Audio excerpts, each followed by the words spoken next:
Good afternoon. Good afternoon. We're going to start the program now. I'm not Kevin, so I don't have that headmaster stare, but I am a dad, so I know how to give dirty looks. Well, thank you all for being here again at our kickoff lunch for policy orientation. I'd like to start off by recognizing several people here who've kind of been in the fight and helped us do great things. I'd love to start with our wonderful board members.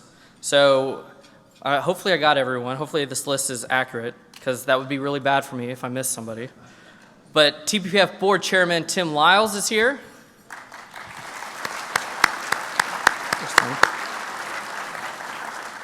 Longtime board member Ernest Angelo is here.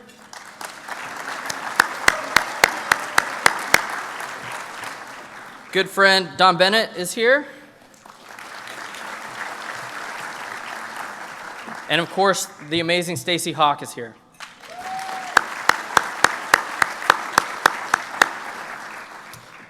Now I'd like to recognize some of our legislators and elected officials who are here today. Of course, we have our Governor Greg Abbott is here today.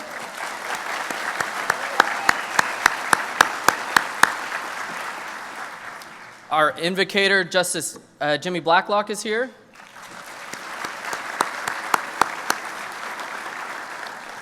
We have State Senator Bob Hall is here today.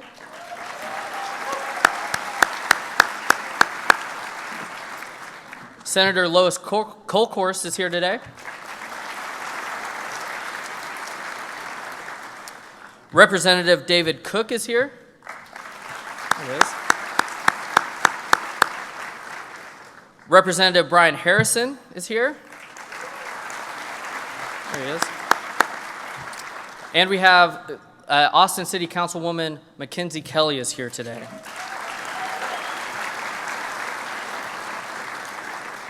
So hopefully I got everyone. If I didn't, I apologize. I'm new at this. It's all my fault.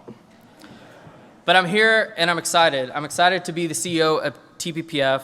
And while I'm new to this role, I'm not new to the foundation.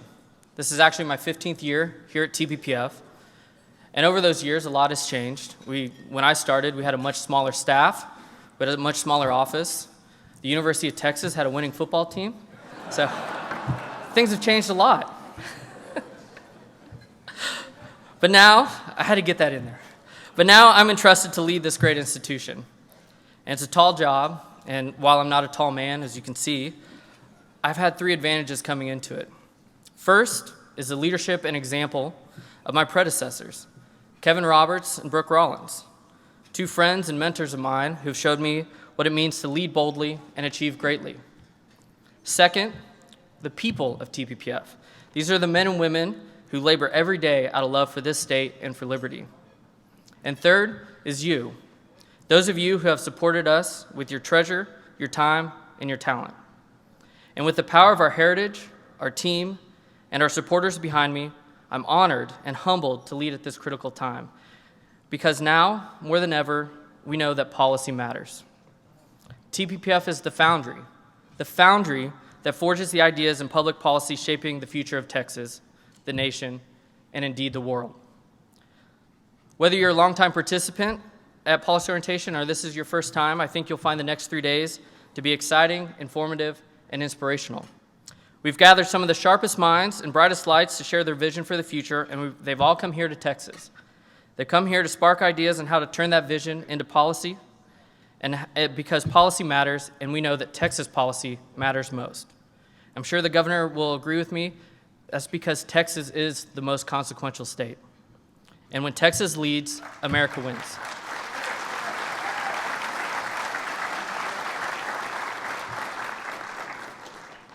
I've always considered myself an optimist for Texas and for America, but more and more I see people who I'd consider pessimistic about America and its future. These people count us out, and they believe our best days are behind us. And you can't blame them when you look around. Tomorrow, January 20th, is the 1-year anniversary of the inauguration of President Joe Biden. And in less than 1 year, this administration and their policies have brought us what? We have crushing inflation, we have a crisis at the border, we have violence in our streets, and it goes on and on and on. And their solution to these problems that they caused is to double down on the policies that caused them. Policy matters. Good policy can make things better. Bad policy can destroy a nation. And we know that Texas policy can restore American greatness. There's no denying that we have a lot of problems, but I remain optimistic. And I remain optimistic because our country was founded with we the people. And it is we the people that matter most, and we the people who will secure the future of our country. We the people will save America. We'll save it because there's frankly no alternative, and we'll save America because a world without America is plunged into darkness and oppression. And we'll save it because it's the best expression of who we are as a people, and I know I can say this to this room, we'll save it because we are Texans, and that's what Texans do.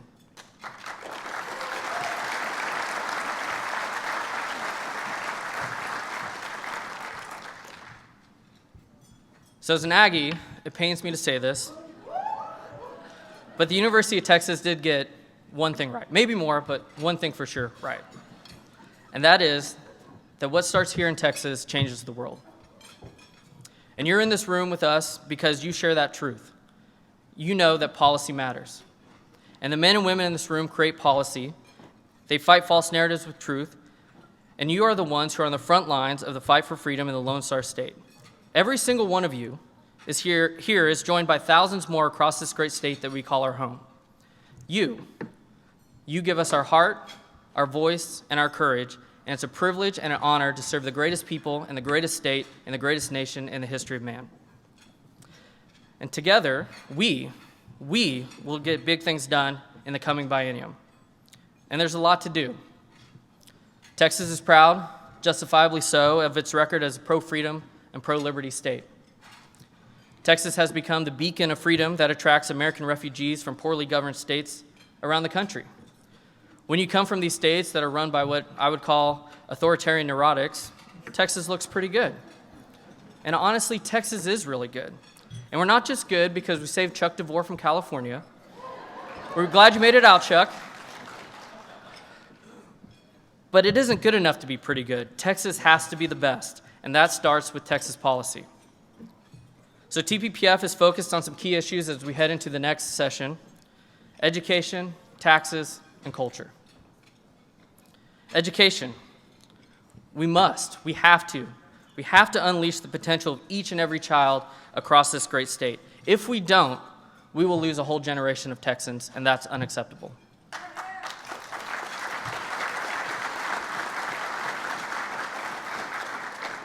The policy that unleashes this potential in our children is a Parental Bill of Rights. By passing a Parental Bill of Rights, we ensure that every child has access to a quality education of their choosing, and every parent feels empowered to act in the best interest of their child. And we know if we do this, that we can forge an education system that's built on transparency, quality, respect, and choice.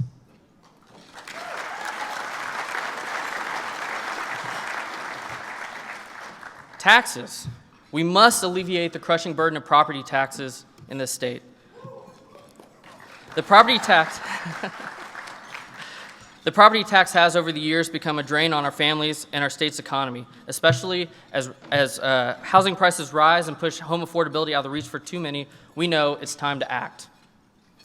And finally, we have to recognize that our culture is under assault. We must decisively push back the forces that would strip us of our identity as proud Texans and proud Americans. We should never, ever bow to the fanatical fixations of neurotics from academia and the media who would have us erase our history, to disavow things like the Texas Rangers, the Alamo, or the Texas Revolution, or any other facet of our proud history. And while we must never look away from the ugly and difficult chapters of our past, we must ensure that every Texan learns and understands the source of our greatness.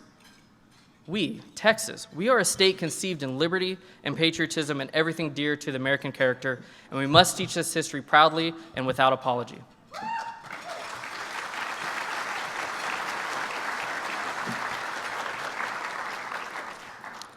There's much more to be done in the next legislative session, and to that end, TPPF will soon release its Liberty Action Agenda.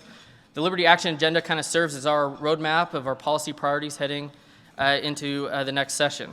And we release this because we believe and we know that policy matters. And we know that when we succeed in turning these ideas of the Liberty Action Agenda into public policy, that Texas will be saved for another generation. And we know that when we save Texas, we save America.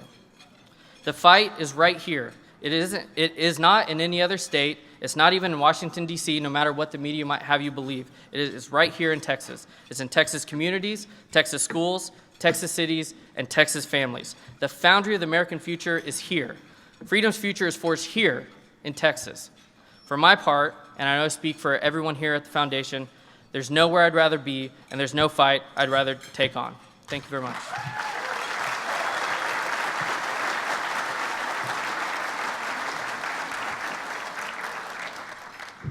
All right, so to that point about we the people, I would like to invite our next speakers up. They are the co-founders of Grassroots Gold, Tamara Colbert and Paul Hodson. So while they are coming to the stage, I want to talk a little bit about Tamara and Paul, who are great friends of mine. Tamara, where to start? She's a public relations and media expert, but more importantly, she is tireless in her defense of liberty. The heels of those Lucchese's, who are literally being worked on right now as we speak, echo throughout the Capitol in recent sessions, and the sound of those Lucchese's brought either joy or dread, depending on where you stood for freedom. She's a 12th generation descendant of Captain Miles Standish, and her focus has been on restoring federalism across the country. Paul Hodson. Paul is a computer scientist and IT professional, and he had no experience in politics until he offered to block walk for a county commissioner in 2008. And I think we know how that goes, right, Paul? By 2010, he was an election judge, and he soon founded Grassroots Gold with Tamara afterwards, training and energizing thousands of grassroots activists throughout Texas. Because it's here, at the grassroots level, that true change is made. So please help me welcome Tamara Colbert and Paul Hodson. That's a great entrance. Greg. Thank you so much, baby. Yeah.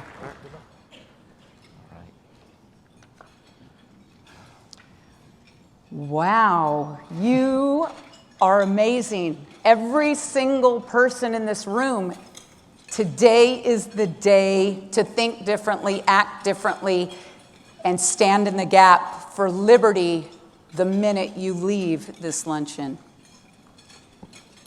I bet you're wondering why we are here. You may not even know who we are. We get the privilege of kicking off the 20th anniversary policy orientation for Texas Public Policy Foundation. And introducing Governor Greg Abbott. Yes. Welcome. Well, to paraphrase our friend Kevin Roberts, we're Texans. We love winning. And we expect to have a lot of winning in 2022 leading up to 2023. We actually understand what it's like to win and pass legislation. That's why we're here. We understand about what it takes to activate grassroots warriors and get them to act. We also understand about the importance of collaborating with legislators, our lieutenant governor, our governor, and a great policy, I should say the premier policy organization in the nation, Texas Public Policy Foundation. Yes. So thank you, TPPF, for entrusting us with this amazing honor of welcoming everyone to the 20th annual policy orientation. Our first experience ever in Texas happened at a policy orientation where we were able to align with Texas Public Policy Foundation. It gave us great insight in the importance of what policy decisions can do. And it enabled us to build relationships with legislators, and it inspired and empowered us to take those messages and that policy back directly to the grassroots to inspire them to act. We also learned to embrace TPPF's core philosophy. I would unite with anybody to do right and with nobody to do wrong. That's Frederick Douglass's mean way to say we learn how to align and act. And the Texas grassroots take that, and we become the TPPF ambassadors throughout the state, all over at the local level and local governance. So we tested this model starting with the first legislative session last year on opening day. And what happened over the next 140 days included a capital collaborative event effort, almost on a weekly basis, that brought together dozens of liberty groups and thousands of activists that gave some of the most important policies that passed, gave those policies and that legislation legs. So again, a big thank you to all the generous donors, the supporters, the unwavering influence and support from TPPF. Specifically, we want to thank Jerome Greener, who was fantastic this past year. And we learned how to form a unique bond and collaboration, not just with TPPF, but with Grassroots all over the state. So it's time to align and act, collaborate together. As the legislative session moved on last year, we collaborated in a big way. To paraphrase William Travis, we are besieged and bombarded daily by American Marxists who have infiltrated every institution in our land. Or have they? So, spoiler alert, there's no one coming to save us. Guess what? Liberty is up to each one of us. And liberty loves company. And the one thing that those who wish us harm cannot touch is the American spirit. The American spirit, that's the institution they cannot figure out how to grasp, how to take it from us. We've witnessed that. The past year, you've seen it everywhere.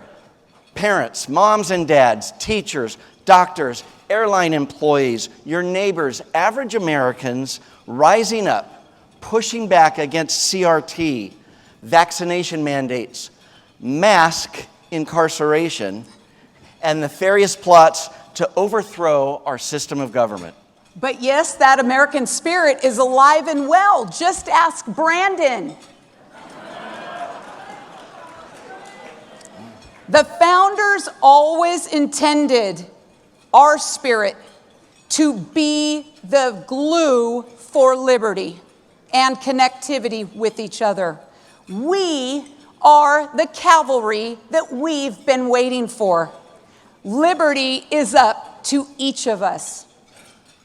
So the question we're going to answer in 2022 is not how much winning we're going to do. The question we're going to answer is, do we have the will to restore liberty in perpetuity as the founders intended? And more to that, do we have the will to sacrifice our lives, our fortune, and our sacred honor for this effort? We believe that answer is yes, because the answer is you. And that answer is you. And that answer is you, Governor. Yes. Peter Marshall gave us this charge more than 70 years ago as a chaplain to the U.S. Congress. He stated, "The choice before us is plain. Faith or chaos, conviction or compromise, discipline or disintegration." Have you grown so tired of hearing about our rights and privileges as Americans?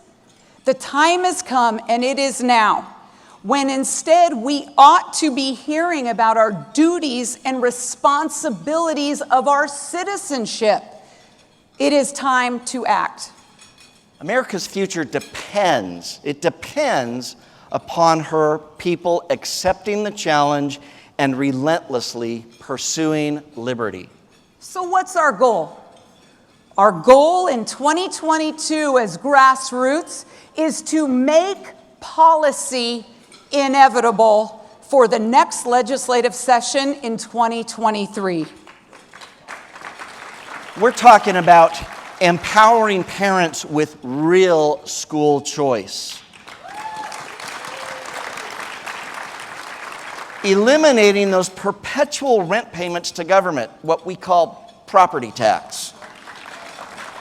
and ending the shameful practice of taxpayer-funded lobbying.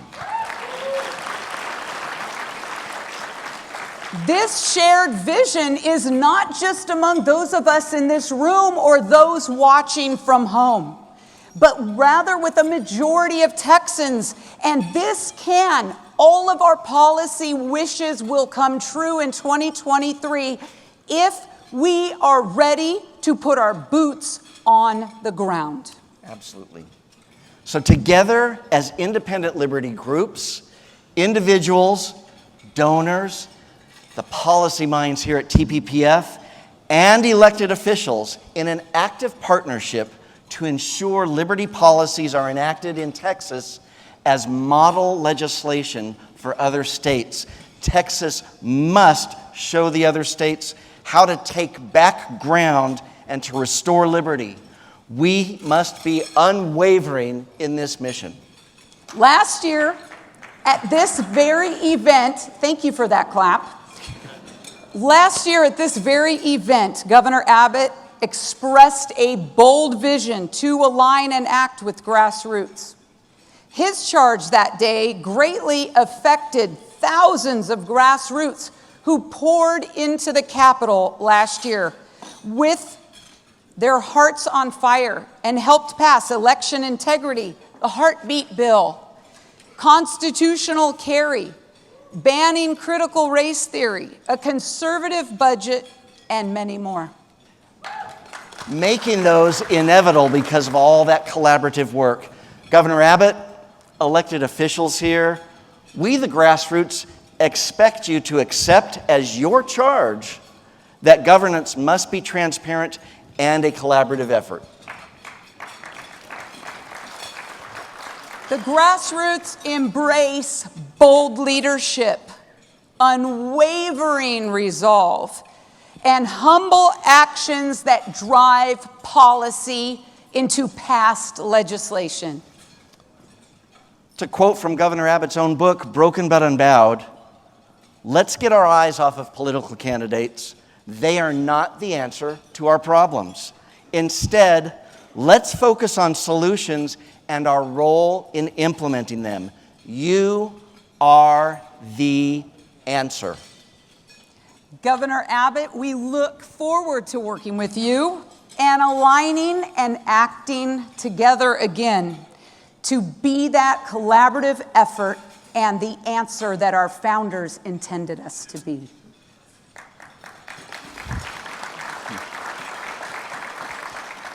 Ladies and gentlemen, it is our honor to please ask you to please join us in welcoming the 48th Governor of Texas, Governor Greg Abbott.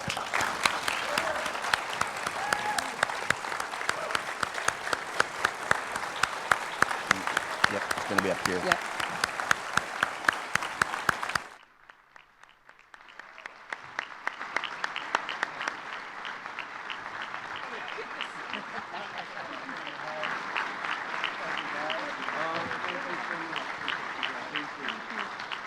Thank you all.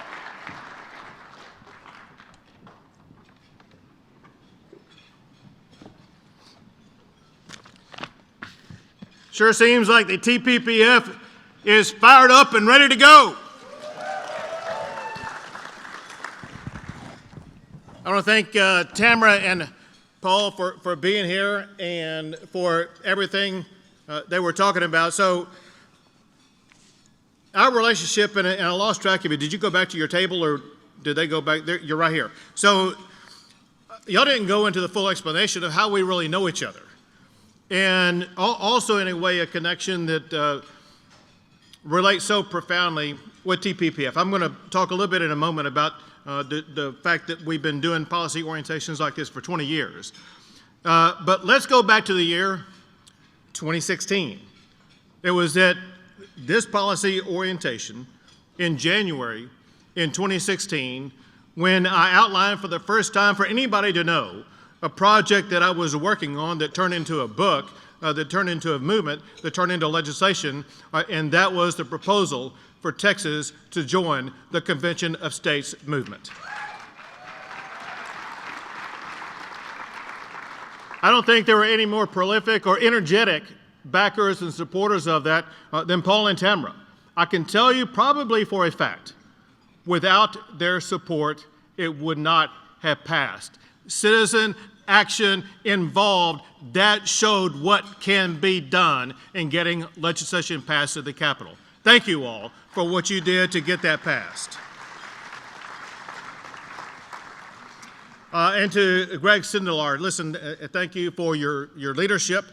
Thank you for taking the reins and continuing to advance TPPF, putting aside any dissing of the Texas Longhorns. We can find a way to work together to do what TPPF has done.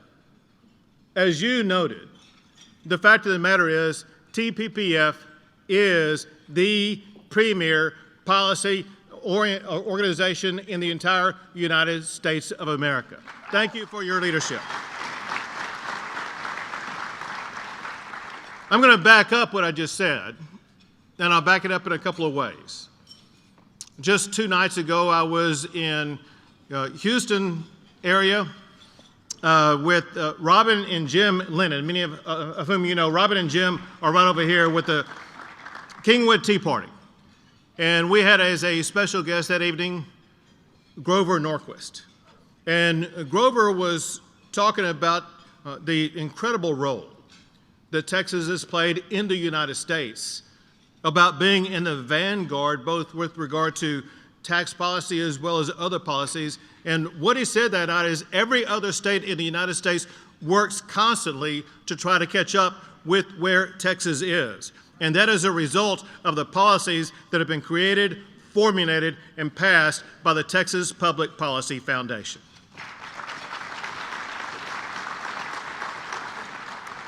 But as we trace back and look what has happened over the past 20 years, you'll see that there truly are results that speak for themselves, that emanate from policies that have been discussed at TPPF. It's one thing to talk about the policies, it's another thing to put them into action, it's another thing to see the action bear fruition to lead to results. Here's what Texas has become over the past 20 years. For the last 17 years in a row, Texas has been ranked the #1 state in the United States as the best state for doing business. For the last 9 years, Texas has been ranked the #1 state in the United States for the most new and expanded corporate facilities and capital investment. During that time, something else has happened very prolifically, and that is there have been a lot of headquarter moves. Let me ask you this. How many of you have moved to a new house over the past couple of years? A few of you. And that's why you had that surgery. You probably moving your house. Anyone who's been involved in a move, you know something. And that is it takes a lot of time. It takes extraordinary effort. It involves expenses. And so there has to be a reason for you to move. Maybe you wanted to move to a larger home. Maybe you wanted to move to a smaller home. Maybe you wanted to move to a different neighborhood or a different city. There had to be some reason for you to take that time, effort, and investment to move. The same thing is true as it concerns a business making the decision to move its headquarters. And what happened this year was an over-the-top experience that far more prolific than what we've ever seen in the state of Texas. Texas has been ranked #1, not just for capital investment such as expansion, such as you may recall the announcement that took place a couple of months ago at the governor's mansion where we announced this new massive Samsung semiconductor facility that's going to be located in Taylor, Texas. That's not a move of headquarters. That's a capital expansion.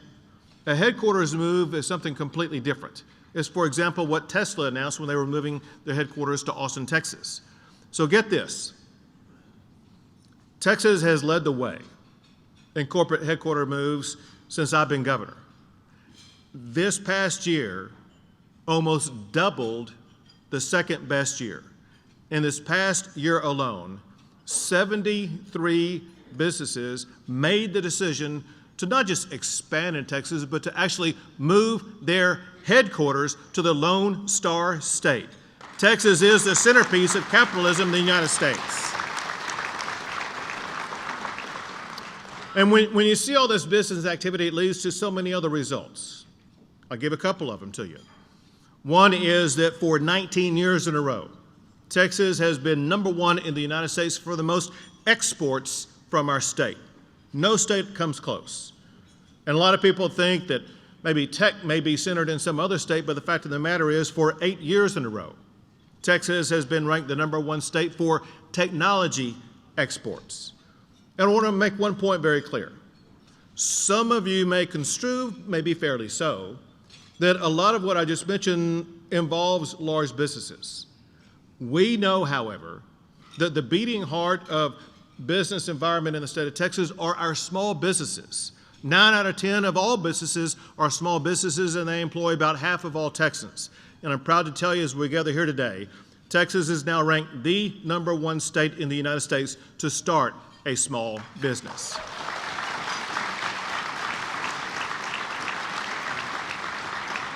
So what all of this has done when you aggregate it together are two powerful facts. One is, even during the time of COVID, Texas has climbed the international rungs of the economic ladder. Before COVID, Texas, if it were its own country, we would have had the 10th largest economy in the entire world. That's no longer true, because as we gather today at the TPPF orientation, Texas now has the 9th largest economy in the entire world.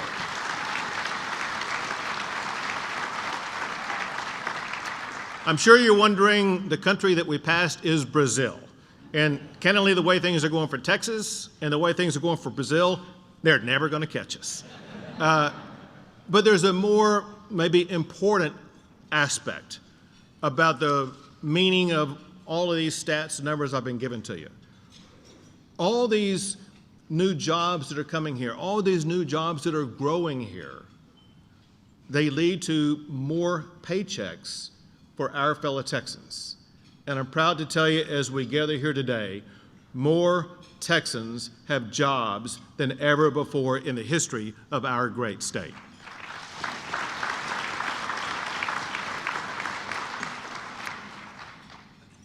So that's good.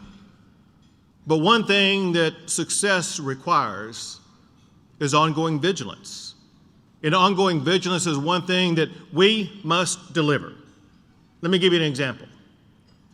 Hundreds of thousands of those good-paying jobs, they are in our energy sector here in the great state of Texas. The energy sector, by the way, that made America energy independent. When it comes to policy ideas, we cannot let the supporters and promoters of the Green New Deal destroy those high-paying jobs in the Lone Star State.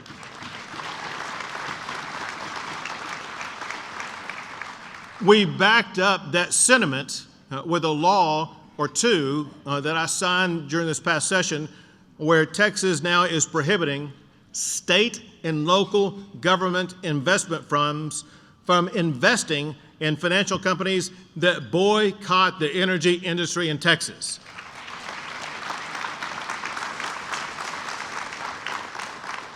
So as Jen Psaki would say, let me circle back. So if we go back to what I said moments ago, I said we are the 9th largest economy in the entire world.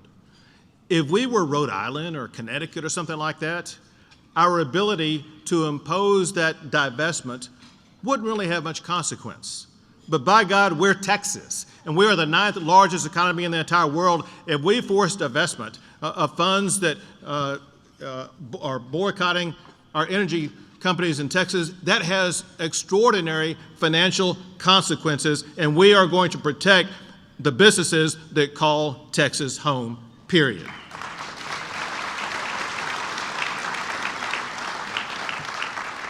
The fact of the matter is, we constantly work on policy initiatives that help businesses grow and flourish. To help businesses that opened and operated during the time of COVID, we promised them that we would pass COVID liability protection, and we did. We promised that we would expand broadband access, and we did. Whether you work in an office or work from home, today's economy requires access to broadband, and that's particularly important in rural Texas. We also promised to do something that you could only dream you would ever see happen in Washington, D.C. We promised that we would pass a balanced budget with absolutely no new taxes, and we did.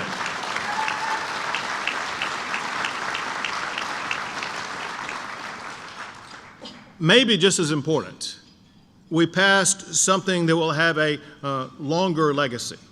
One thing that we've talked about with TPPF for a long time, and TPPF has strongly supported and advocated for, and that is not only that we pass a conservative budget that limits the growth of government, but also that we pass a law so that future legislatures will be confined to that law as they consider how much they're going to spend. So I'm proud to say not only did we promise, but we also passed that conservative budget law limiting the amount of spending by the state of Texas government.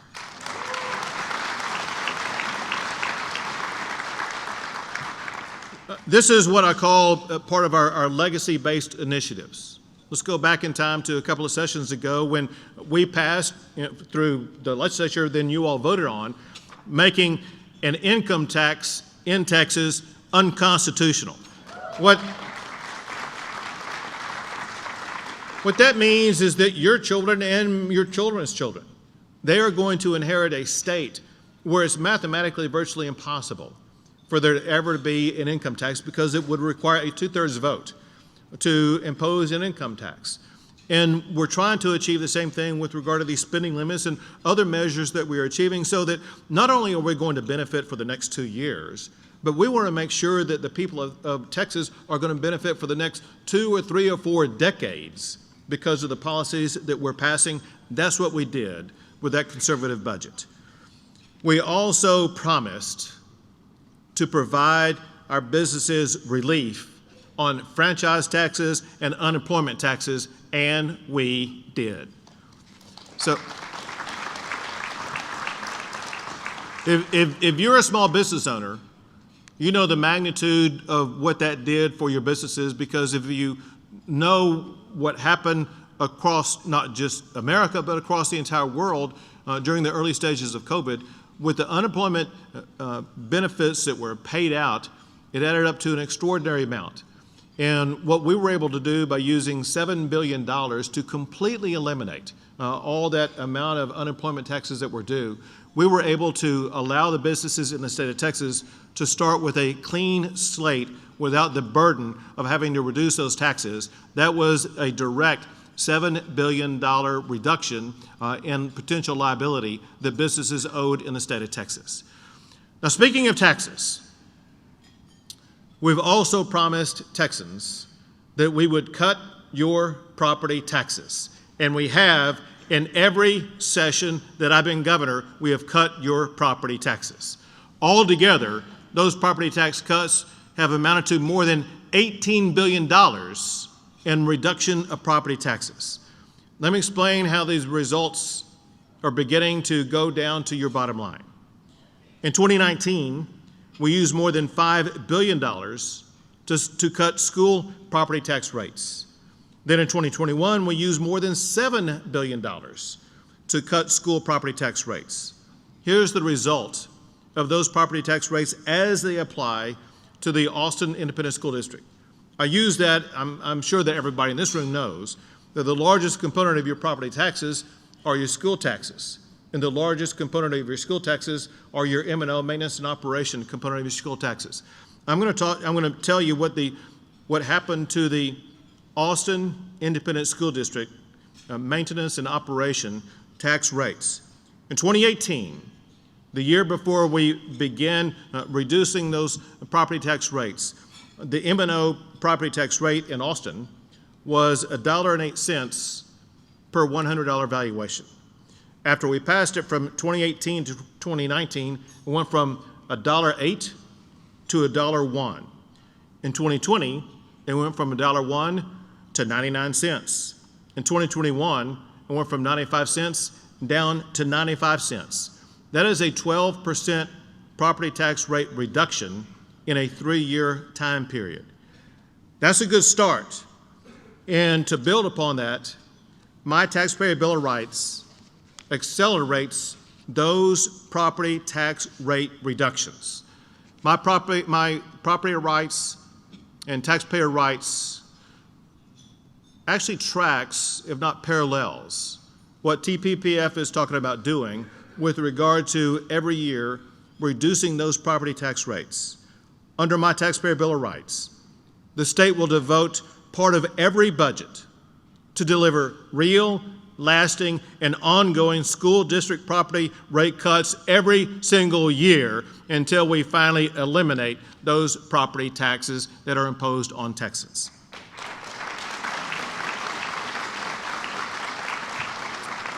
Now, as we all know, the only way to be able to make this have meaningful effect is if we also work at the very same time to reduce spending. Now, I told you what we're doing at the state level to reduce spending, but we also know that property taxes are assessed at the local level, not at the state level. And so we must do more to constrain spending at the local level. And that is also part of my Taxpayer Bill of Rights. It does this. It ties the hands of spenders. It limits local governments from increasing local government debt that would in turn increase property taxes. My proposal does this. All debt going forward would require an approval of a 2/3 majority of the local governing body before it could even pass out.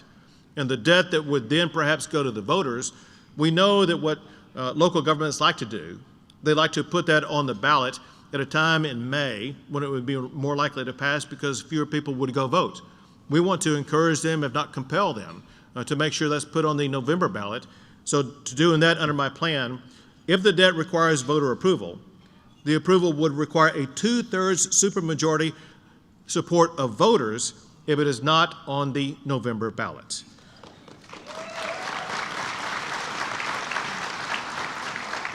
My plan also requires local governments to offer taxpayers a discount if you pay your property taxes early. And under my plan, anybody who buys a home for less than the appraised taxable value would receive an automatic reduction in the appraised value, lowering the appraised value to the purchase price of the home. And then importantly, my plan also helps the small businesses that are so important to our state. Small businesses will receive a property tax exemption on up to $100,000 of their business personal property. We are working together to make sure that the property tax burden goes down in one direction every single year going forward.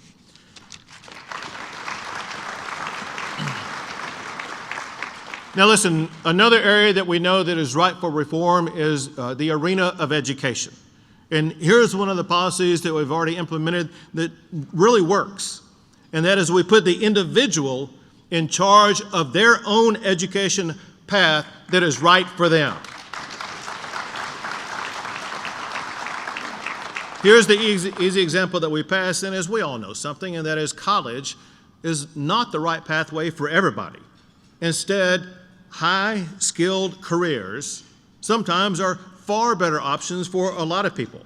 So I signed a law that supports apprenticeship programs that train Texans for good-paying jobs.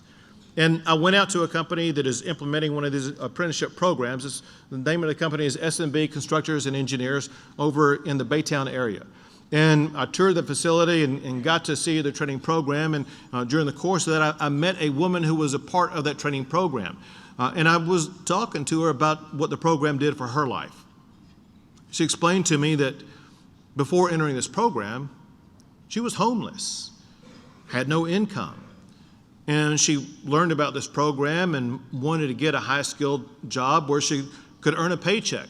And over the course of 4 years, she had worked herself up the ladder And over that time, she had gone from being homeless to being a homeowner. And I asked her, well, how much are you making now? And she told me.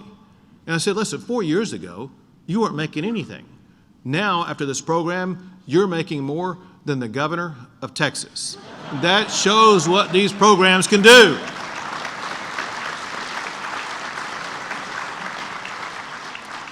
We also enacted policies this past session that address reform in education. One of them concerns this, what I call a cataclysmic policy that we've seen crisscross the United States of America and even invade schools here in Texas. It's the teaching and the use of critical race theory. And what we have found is what critical race theory is doing in Texas as well as elsewhere, it is undertaking an effort to try to rewrite our history and redesign our future. And it's doing something that's antithetical to the United States. It is dividing people on the basis of their race and then pitting them against each other, causing them to fight against each other.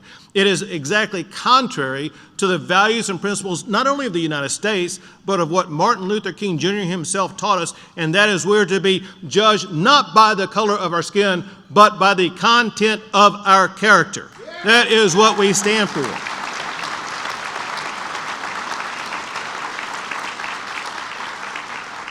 So during the regular session, this past session, the legislature stepped up and they passed a ban on critical race theory. But candidly, it did not go far enough, and so I put it on the special session call to make sure that they broaden the ban on critical race theory. And the final bill that I signed bans critical race theory in every grade, in every subject, in every public school across the entire state of Texas. Texas now has the strongest ban on the use of critical race theory of any state in the United States of America.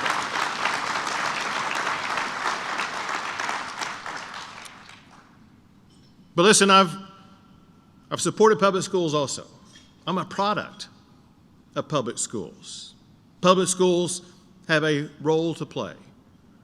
But in the end, we need to come to grips with the reality that no public program can replace the role that parents play in the education of their children.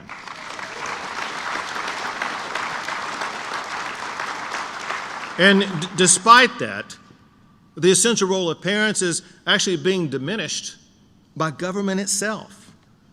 Parents are losing a voice when it comes to their child's education. Many parents increasingly feel powerless as it concerns not only their child's education, but also their child's health care. That must end. And tomorrow, I will be announcing my proposal for a Parents' Bill of Rights to restore parents as the primary decision maker of their child's education and their health care.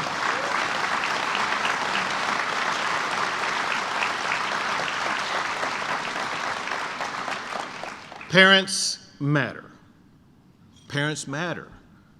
Without parents, not only is education compromised, but all these other issues that we address in the legislature are compromised. So parents do matter. So does public safety. Your safety matters. All Texans deserve safe communities. And bad policy that is making the rounds across our country is showing how bad policy can destroy community safety. We've seen this in Portland and Seattle, in Los Angeles and San Francisco. We've seen it in Chicago and New York and so many other places. And candidly, we've even seen it in Austin, Texas. It's the idiotic policy that somehow communities can be made safer by defunding police. In Texas, we do not defund police. We support our law enforcement officers, period.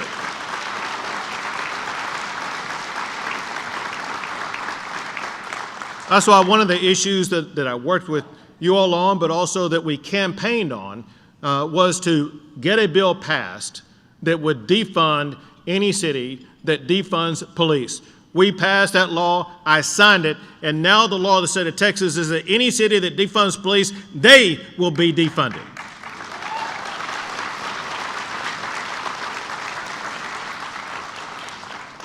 Those who keep up with Austin, you know what happened in the aftermath of their defunding law enforcement. What happened in Austin is the same thing that happened in these other cities across the country. This past year, we saw a record number of murders. And that's exactly why we needed to make sure that under our watch, we would no longer have cities like Austin defunding the police. So as I was signing that bill and as it was going into effect, the city of Austin, man, they were hustling as fast as they could, refunding their police as quickly as they could, and they refunded more than $100 million to fund law enforcement in the city of Austin.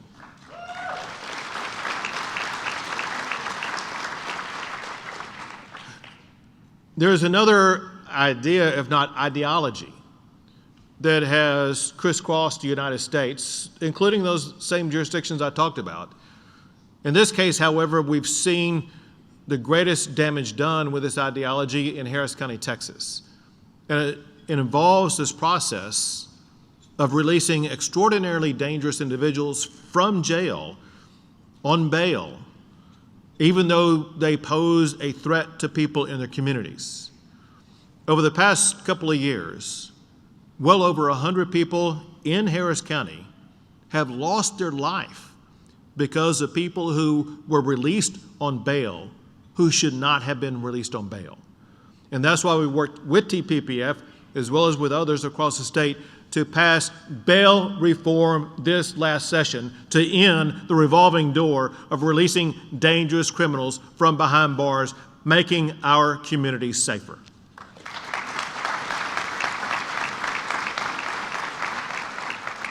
But as maybe everybody in this room may agree, one of the greatest threats to our safety today is occurring because of a radical leftist policy by the Biden administration imposing open borders on the United States of America. And it makes no sense because there was a paradigm in place that President Biden inherited, a paradigm that had resulted in the lowest number of border crossings in decades. There were four things that President Trump did that all Biden had to do was to leave in place. One is the Remain in Mexico policy. Two is the Title 42 policy that denied people from crossing the border because of health care reasons. Three is to end catch and relief. And four was to build a border wall. Those elements had discouraged illegal immigration while doing nothing to legal immigration. And President Biden came in and pursued a leftist agenda that I think even caught Democrats by surprise by the consequences of what it has caused in Texas as well as across the country. As we've seen almost 2 million people cross the border illegally during the course of this past year from over 160 different countries. The number of people who are crossing the border, members of gangs, people who have come from Syria, China, even Russia, and other places. And those are the people who are apprehended. Shows that Biden does not care about public safety or the security of our country. Where Biden has failed, Texas has responded with the strongest border security effort by any state in the history of the United States of America.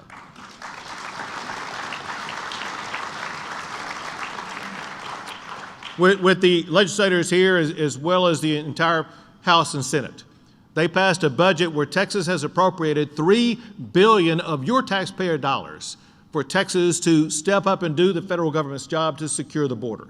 At the same time, they passed 15 laws that I signed that addresses one of the most consequential things that we see involving the border, and that's the prolific human trafficking. With these 15 laws, we are cracking down on the abominable crime of human trafficking of women and children coming across our border. We will not stop until we eradicate human trafficking in Texas.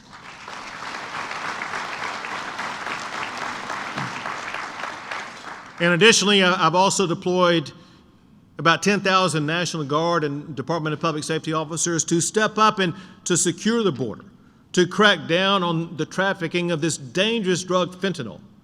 You need to understand this drug. It's a deadly, dangerous drug. 2 milligrams of fentanyl is a deadly dose. That's 2 milligrams is smaller than 2 grains of salt.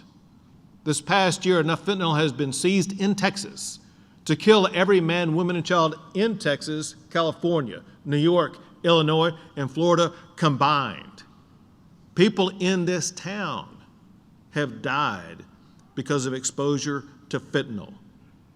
It's an abomination that the Biden administration will not step up and at least protect people from dying because of the importation of fentanyl. That is why we have to have our National Guard and DPS officers on the border to crack down on the importation of fentanyl into the great state of Texas.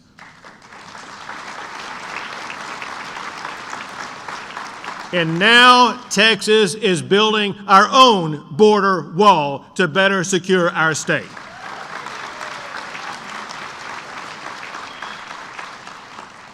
And as you all know, and I can assure you, people on the border know, part of safety is self-defense. As TPPF wrote themselves, an armed society is a free society. Despite that reality, there are some people running for office who want to deny your ability from maintaining your Second Amendment rights. While they are talking about coming and taking your guns, I have signed more than 20 laws protecting your Second Amendment rights, including constitutional carry and making Texas a Second Amendment sanctuary state.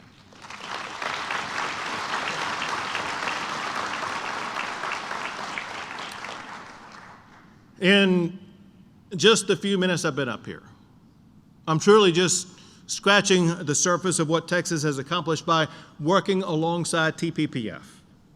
The bottom line is that Texas is freer, it's safer, and it's more prosperous because of policies that have been designed, advocated, and implemented by TPPF. Working together, we have made Texas the preeminent beacon of opportunity in the United States of America. Our commitment to you is that we will continue to cut taxes and create jobs. We will continue to reform our education system. We will continue to keep Texas safe, and we will always defend your constitutional rights. Thank you all. God bless you all. Thank TPPF, and may God forever bless the great state of Texas. Thank you, man. Good to see you again.